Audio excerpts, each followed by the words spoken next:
Hello again, ladies and gentlemen. Saka here with another NASCAR Racing 2003 season video.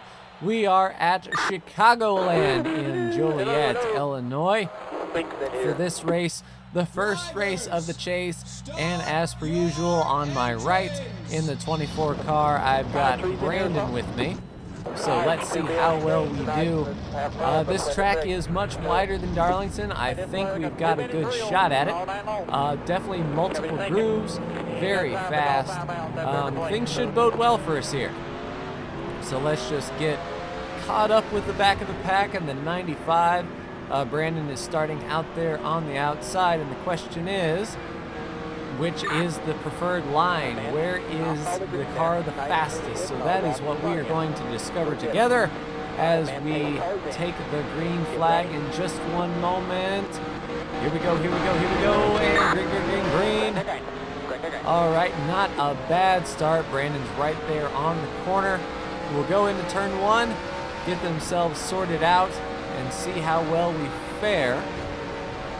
Cold tires are a bit of a problem here at Chicago, but it doesn't take long for the tires to come in. We've got good run on the bottom here and plenty of room to take the 95 3 wide, but we are not going to do such things as these, not on the first lap anyway. We'll ride and pass this high line. Okay, so now I'm starting to see that bottom line is going to check up something fierce coming off of turn 4, which will hurt their straightaway speed all the way down. So that is our opportunity to pounce once we get it. We'll try to follow McMurray through, under Busher, see if we can make a pass 3 wide on this back straightaway, which is still curved. There is not one straight part of this racetrack, so kind of unique. On the bottom 3 wide, easy. All right, so there's the 34. Whew, I about lost it. Let's get back up to speed. There goes Brandon. But the 95 is on our outside. We're clear. Let's rein it back in, catch our breath, and get back to work. The old veteran drivers will say that's a sign of a young rookie who will almost crash a car and then just get right back into the racing line as soon as they can. The old wily veteran will take a few laps to make sure that nothing was broke. Oh, Brandon's down there too. Whew. Okay, so these guys are not giving us a whole lot of space. We're going to have to make our own room here. Let's plow through the middle. All right, we've got them cleared under the number 27 of Paul Menard. Looks like Jamie Mack is fighting back on the high side. Jamie Mack is fighting back, clear. All right, Jeffrey. Every time I do one of these challenges, I get a little nervous around that 32 because it seems like trouble seems to follow him wherever he goes. Move, 46. Michael Annette, we don't need you. All right, we'll work on. We got a lot of speed. Let's go up to the top line. Danica's going to cut us off. All right, we'll see if we can ride this high line. Carry the momentum on through. If we can get a corner on her, just like that, we can carry all that straightaway speed into the 13 and the 23.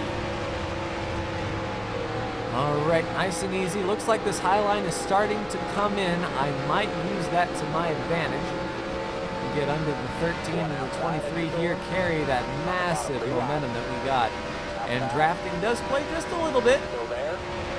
You know, it's better than in, say, Martinsville as far as the drafting is concerned, so we'll draft up as much as we can. Let's take these boys 3 wide. We'll get them cleared by the middle of the straightaway, hopefully, which we will indeed. We'll settle in behind the 7 now. I don't think that's the leader in front of us exiting turn 4 there. No, we've got a few cars that made a breakaway. So we need to get through this traffic as quickly as we can so we can start putting down some actual decent laps and catch those leaders. All right, we'll try the high line around the 7. Carry that momentum. If anything, it's going to get us massive momentum down the straightaway that we can pull to the bottom and get under the 7. Trevor Bain is our next focus. And if I had to make a guess, he is going to really start slowing down right here. Yep. He really starts slowing down that exit. Let's use this apron to our advantage. It is in and out of bounds, so we'll take it. We'll get under Ryan. Hopefully he doesn't dump us. We're starting to wash up just a little bit. Ryan gives us some room, and we'll settle in behind Boyer and Hamlin. Tell you what, Clint Boyer is running this race a whole lot further up than he rightfully should be, despite his recent finishes, and this year is any concern. All right, so we'll get under the 15, set our sights on Hamlin, which shouldn't take too awful long to pass, and then we can focus on this group right in front of us.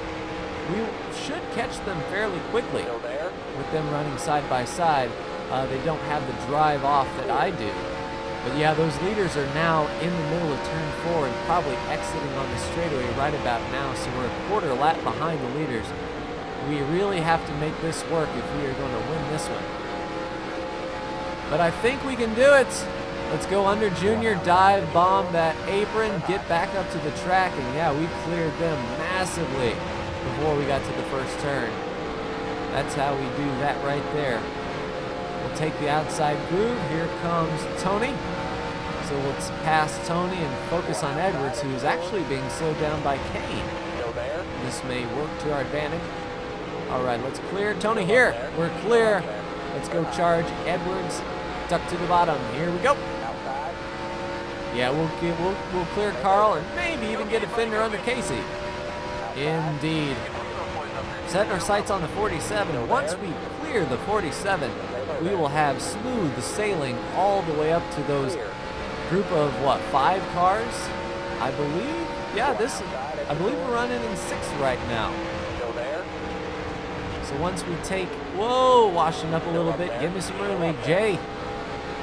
All right, a little bit of a squeeze play, but we got him. All right, let's focus out front. Just hit our marks, hit our laps, and reel in these guys. Yeah, it doesn't look like they have anything for us in the back, so it's all windshield all the time. Let's watch these dots grow in front of us. A caution would be pretty handy here if I had to say so, and I do. But maybe we can get it without the yellow flag. We'll definitely use too much of the racetrack. I was going to say we'll use all of the racetrack, but we did, and even got into the wall a little bit. With those two going side by side like that, we should reel them in fairly quickly. Yeah, we've left everyone in our dust behind us, and it's just a matter of time before we reel in these cars. The question is there enough time left? Well, we're not too wide anymore. We have our work cut out for us, unless it looks like Brad up there can try to make a pass again. Yeah, get maximum speed coming off that turn. Our spotter hasn't said anything about 20 to go or 10 to go, so I think we have enough time. We'll definitely keep on racing and see what we can get out of it. Yeah, the cars are definitely bigger in my windshield each time they come around, and going through the turn, I sort of see where they are in relation to my A post there, and this time I can actually see them the whole way through the turn, so we are making gains visually. I don't know what we're gaining as far as on the stopwatch, but visually we're definitely closing. I think turn 4 is where we will make up most of our time, especially if they do that little checkup off of turn 4 coming on the straightaway. We can definitely make up some time there. Yeah, they're a little closer to us. They were right there in that corner between the roof and the A-frame. So now that there's a bit of a gap in between them and the A-frame, we're making up a few car lengths a lap. May not be enough to get the job done, but as far as traffic in the back is concerned, we're clear of everyone, so there's no need to even focus back there. Just focus on Brad, see if we can get a sniff down this backstretch. Maybe in a lap or two we can definitely get him. I don't want the car to come around on me, so I have to be very careful. But drive hard off of this turn and down the straightaway is where we're going to make our money. Yeah, I think we're starting to sniff a bit of his draft. We get into the red just a little bit on the tack, so we're running faster as far as flat-out speed is concerned. As long as I don't lose too much in the turns, that equates to a faster lap. All right, Brad and Kevin are right here. We can almost read the sponsors on the car, so we'll get a good pull off of this turn from Brad. possibly another pull down the backstretch. And I'm thinking turn 3 is where we're going to set up. 10 laps to go, and we were red lighting nice going into that turn. As long as we're nice and stable and get the drive off. Yeah, nice drive off. We're starting to get a pull. So turn 3 and 4 is where we're going to make our move. Brad is right here now. Try the high line, get this momentum going. Rocket us onto the front stretch. We'll clear Brad very easily. Start working on Kevin. That was almost too easy, battle. Got to the red line just a touch there. We'll go under Kevin probably on the back stretch. And it looks like 4 cars in front of him for the lead. I'm assuming the leader's there in turn 3. So remember, we were a quarter lap behind about 5 to 10 laps ago, and now we're on the same straightaway. So we are definitely hauling the mail, and I don't want to lose the car. I'd rather go up and touch the wall just a little bit rather than pull down. I'd rather touch the wall a bit than pull down and snap the rear end around. Checking the mirror, it looks like Brad and Kevin are getting smaller. It's odd seeing traffic in the mirror. We were pretty open track there for a good minute. All right, if they're running side by side, this will definitely allow us to catch on the straightaways when they do that little checking up maneuver. All right, we'll get a good entry into turn 1 here. Maybe just a little high from the scraping of the sheet metal. But we're getting a good wide entry, nice drive through, diming the corner just a touch and get the pull down the back stretch. All right, I'm thinking the front stretch or turn 1 is where we'll catch Austin. All he has to do is do that little turn 4 slow up thing. We got him. All right, he didn't really slow down that much on that particular turn, but we're definitely getting a pull, definitely redlining deeper into the turn, which equates to more speed. We don't need a speedometer to tell you that. And we are definitely pulling off of Austin now. Let's get a run. Go under him and work on Kurt. This is for 4th. He's a little up there. He conceded the spot. We'll go around. Oh, a little touch. But Kurt is fine. No worse than the wear. We'll take credit for him. Getting that big pull off of Kenseth. All right, we'll try to work the outside line. Get our nose right on his corner and get that drive off. Nope, not going to work. We'll cross over and set our sights on who I assume to be Jimmy Johnson leading this race. He used to be dominant at these mile-and-a-halfs. I don't know if that's going to happen this particular Sunday, but we'll see. Boys got to get ready for the chase. All right, we are in 2nd place. There is the leader right in front of us. We just need to make sure that he keeps getting bigger in the windshield and not smaller. And there's lap traffic even. We may just lap some fools this race. I'm not sure how many to go. Maybe coming to 5 to go this time. I did spend some laps catching that pack behind us. So I got to focus everything I got on Jimmy Johnson.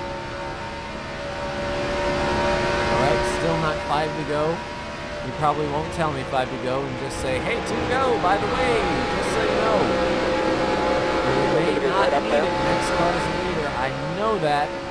He's right in front of us. A lot of wheel to the right to catch the car. The car wants to turn all the way left through the straightaway. Have to compensate a bit. All right, here's our drive. This is where we do it. Let's go get him. We got a good pull on Jimmy. Let's make our move down to the bottom. There we go. 2 laps to go. All right, let's not overdrive it.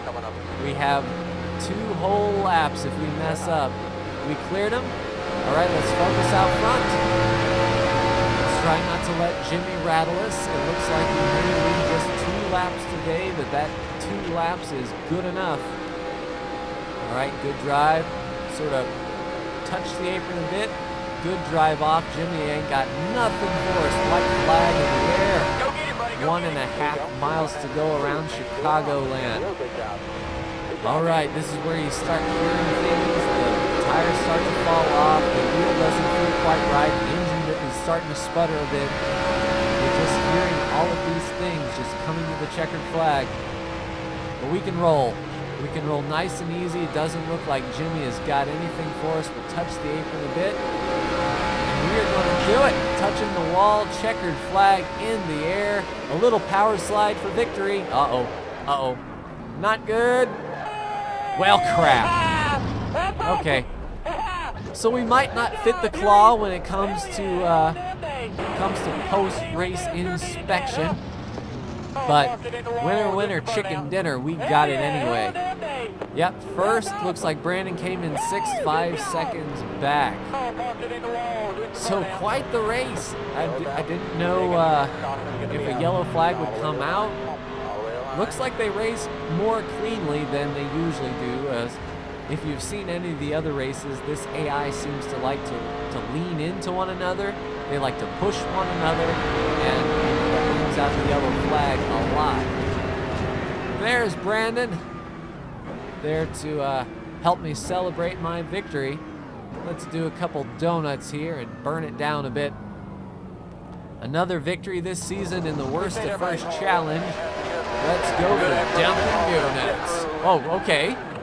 Looks like Ryan Blaney wanted to join me in my celebration as well and nearly clobbered me. But that is okay. That is all right. Crap, turn. Well, the car just wants to turn left.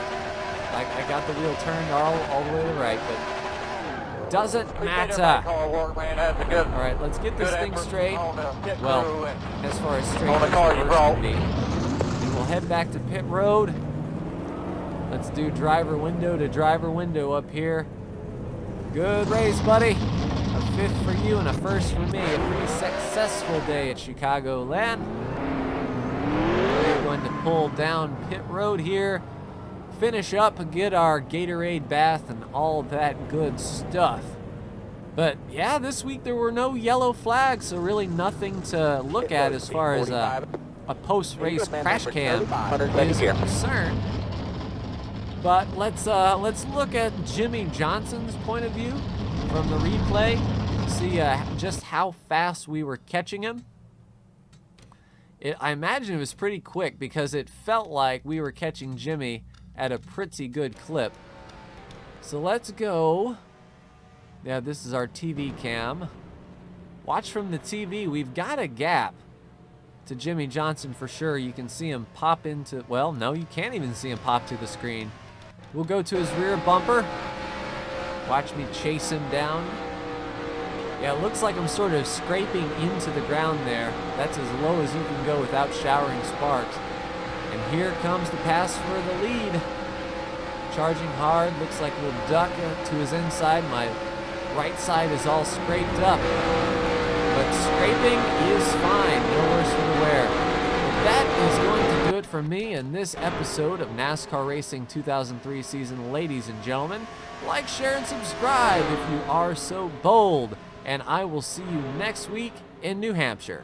Take care.